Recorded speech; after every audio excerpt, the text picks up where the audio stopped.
The Red Sea is a war zone, and a legend has just roared back into battle. For over 50 years, the A-10 Thunderbolt II, the Warthog, has been the US military's ultimate ground attack weapon, shrugging off retirement attempts to prove nothing else can match its raw power. In 2025, it's not hunting Soviet tanks in Cold War Europe, it's obliterating Houthi missile launchers hidden in Yemen's rugged mountains. How does a 1970s-era jet still dominate modern battlefields? In this video, we're diving into the A-10's triumphant return to the Red Sea, where it's turning mobile missile teams into dust and rewriting the rules of engagement. Stick around to see why the Warthog remains untouchable and why the Houthis never saw it coming. The A-10 story is one of grit and resilience. First flown in 1972, it was built for one-job destroy ground targets with unmatched precision. Its iconic GAU-8 Avenger cannon, a 30mm beast firing depleted uranium rounds at 3,900 per minute, can shred tanks, bunkers, and anything else in its path. Over the decades, the Air Force tried to retire it, citing its age and slow speed. But every time, the A-10 came back, proving its worth in conflicts from Desert Storm to Afghanistan. No other aircraft combines its ability to loiter for hours, soak up ground fire, and deliver devastating strikes. When Houthi militants started targeting commercial ships in the Red Sea with Iranian-backed missile strikes, the United States needed a weapon that could hunt elusive targets in brutal terrain. Enter the Warthog.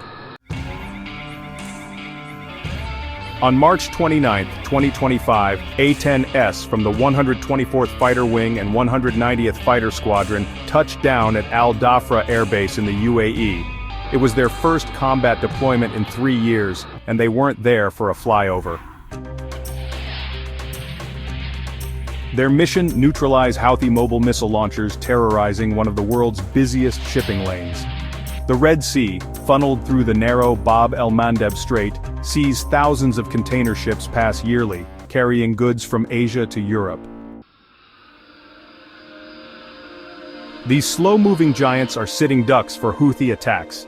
The militants, guided by Iran's Islamic Revolutionary Guard Corps, use a deadly simple strategy: pop out of caves or mountain hideouts, fire Chinese-made C-802 anti-ship missiles, and vanish. Each missile, packing a 360-pound warhead, can turn a cargo ship into a fireball. The Houthis' fire and vanish tactic takes less than 2 minutes, making them hard to catch, unless you've got an A-10. Why the A-10? Unlike sleek, high-speed jets like the F-35, the Warthog thrives in low and slow combat. It can loiter over hostile terrain for hours, using its AN/AAQ-28 lightning targeting pod to spot targets up to 28 miles away with thermal, infrared, and visual imaging. Its pilots are trained to fly through dust, heat, and heavy ground fire, pinpointing camouflage launchers that drones or satellites might miss.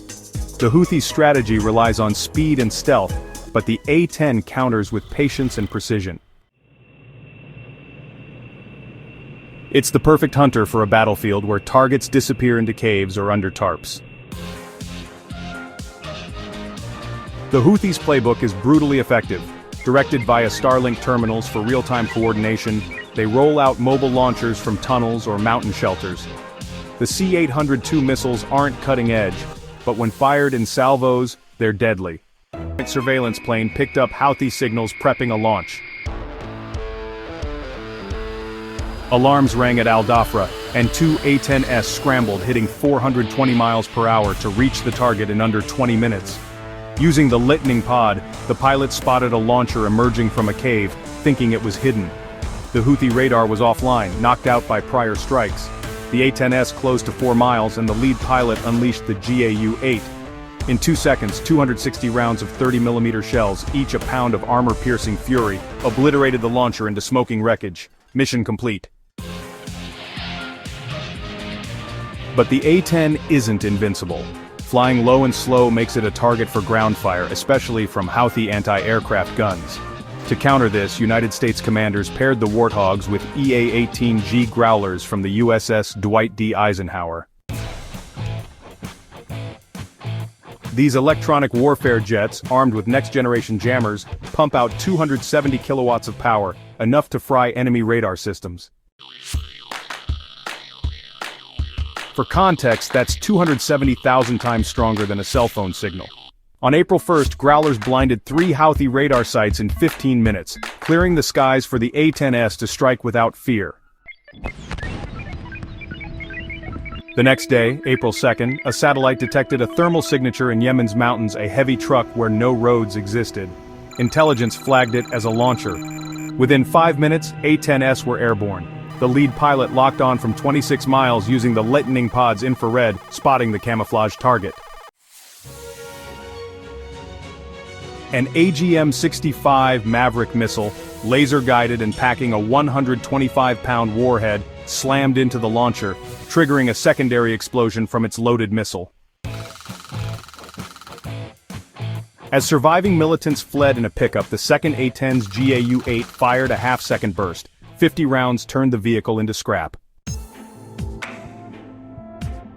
The Houthis were rattled. These strikes sent a message. The A-10 was rewriting the battlefield. Houthi tactics shifted overnight. Field communications went dark, replaced by fiber-optic cables. Command centers moved deeper underground near Sa'ada and Al-Jawf. Launchers were hidden under tarps or near civilian structures, betting U.S. pilots wouldn't risk collateral damage. But the A-10's lightning pod doesn't need radar. It sees through smoke, darkness, and camouflage. With aerial refueling from KC-135 Stratotankers, Warthogs can stay aloft for hours, even days, hunting relentlessly. On April 13th, in Yemen's Al-Jawf province, the Houthis tried their old trick rollout, a C-802 launcher near an irrigation canal fire, and hide. An American drone had spotted them 40 minutes earlier, feeding coordinates to an A-10 already patrolling. At 8 miles out, the pilot fired 2 Maverick missiles. One hit the launcher, the other a nearby radar unit. A fireball erupted, and surviving militants fled into a ravine. The A-10 banked, its cannon roaring. A short burst ended the chase. No one escaped. The Warthog's precision isn't just about weapons, it's about tactics. In areas with civilians, A-10 pilots use show-of-force runs, diving low to simulate an attack. The terrifying sight often scatters militants and civilians alike, clearing the area for a clean strike. By mid-April, Houthi missile activity plummeted 70%. Commercial tankers, which had avoided the Red Sea for months, began crossing without escorts. From April 1st to 17th, A-10s flew 218 sorties, destroyed 47 launchers, and took out 9 Houthi commanders, without losing a single jet. The Warthog's blend of raw power, advanced targeting, and sheer endurance proved unstoppable. So, why does the A-10 still rule? Its design is timeless. Armored to survive ground fire, built to loiter, and armed with a cannon that's a nightmare for anything on the ground. The lightning pod developed by Raphael and Northrop Grumman lets it track tanks at 28 miles or people at 10, day or night. The GAU-8 and Maverick missiles deliver surgical strikes, while its low-speed handling lets pilots pick targets with care. Yet the Air Force plans to retire the A-10 by 2029, arguing newer jets like the F-35 can take over. After this Red Sea performance, that plan's under fire. In a messy, low-tech war against elusive targets, the Warthog is peerless. The Houthis learned the hard way. When you hear the GAU-8's unmistakable roar, it's already over. The A-10's return to the Red Sea isn't just a mission, it's a reminder that legends don't fade.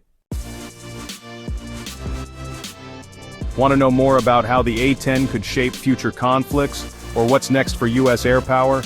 Check out the video linked here, and drop your thoughts in the comments. Thanks for watching, see you in the next one!